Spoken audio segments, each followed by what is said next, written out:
America, Israel और Iran की जंग ने पाकिस्तान के लिए बहुत सी मुश्किलात खड़ी कर दी हैं, लेकिन इसी कॉन्फ्लिक्ट ने पाकिस्तान को रेवेन्यू कलेक्ट करने की एक नई अपॉर्चुनिटी भी प्रोवाइड की है और इस अपॉर्चुनिटी का नाम है ट्रांसशिपमेंट रेवेन्यू। यूएई की जबल अली पोर्ट और ओमान की सलाला पोर्ट दुनिया भर की ट्रेड के लिए एक ट्रांजिट हब है। अब पाकिस्तान के पास ये अपॉर्चुनिटी है कि उन पोर्ट्स के बंद होने की वजह से जो सामान वहाँ नहीं जा रहा है उसको अपनी पोर्ट्स पर लाए और उससे रेवेन्यू कमाए। ट्रांसशिपमेंट का मतलब ये होता है कि वो कार्गो जो ओरिजिन ए से ओरिजिन बी में जा रहा है, लेकिन वो इन बिटवीन एक और पोर्ट में ड्वेल कर रहा है, उसकी बहुत सारी रीजंस होती है, लेकिन जो ओरिजिन है और फाइनल डेस्टिनेशन है उनके बिटवीन एक इंटरिम पोर्ट होता है और उस इंटरिम पोर्ट के अंदर वो कार्गो रिसीव होता है, स्टोर होता है और फिर रीशिप होता है।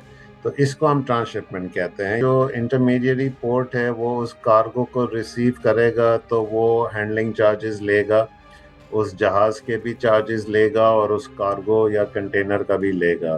फिर वो उसको स्टोर करेगा, वो पूरा स्टोरेज पीरियड के चार्जेस लेगा और फिर जब वो नेक्स्ट वेसल आएगा रीशिपमेंट के लिए तो अगेन वो वेसल भी चार्जेस दे के जाएगा पोर्ट को और उसकी जो हैंडलिंग होगी वो भी रेवेन्यू आइटम होगा। अगर हम सही तौर पे ट्रांसशिपमेंट कार्गो हैंडल कर सकें तो मेरा ख्याल है कि हम साल के 5-6 लाख कंटेनर तो कर सकते हैं और तकरीबन $20-25 हर कंटेनर पे एक रेवेन्यू जनरेट हो सकती है। एक्सपर्ट्स का कहना है कि अगर पाकिस्तान को रीजन में एक ट्रांसशिपमेंट हब बनना है तो कुछ पॉलिसीज चेंज करना पड़ेंगी और कुछ रूल्स में नरमी लाना होगी ताकि दुनिया भर की तिजारत का सामान पाकिस्तान से होकर गुजरे और पाकिस्तान उससे रेवेन्यू कमाए।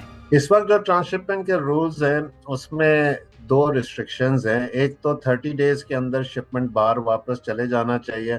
अब ये जंग कितने दिन चलती है ना आप कह सकते हैं ना मैं कह सकता हूँ, तो ये 30 डेज को तो हमें रिलैक्स करना चाहिए। दूसरी बात यह है कि इसमें लिखा है रूल्स में कि सिर्फ ऑन डॉक आप कार्गो रख सकते हैं। अब हमारे पास 4 टर्मिनल्स हैं पाकिस्तान में, 3 केपीटी में, 1 पोर्ट कासिम में। उनके अंदर इतनी जगह नहीं है क्योंकि ऑलरेडी हमारे एक्सपोर्ट ब्लॉक हो चुके हैं, ऑलरेडी हमारे बहुत सारे इंपोर्ट के कार्गो ब्लॉक हो चुके हैं बहुत सारी वजूहात की वजह से। तो हमें ऑफ डॉक्स माशाल्लाह हमारे पास काफ़ी ऑफ डॉक्स हैं जो ऑपरेट हो रहे हैं, तो उनको अगर हम खोल दें इस काम के लिए तो मैं समझता हूँ कि ये नई अपॉर्चुनिटी हम अवेल कर सकते हैं बहुत अच्छी तरह।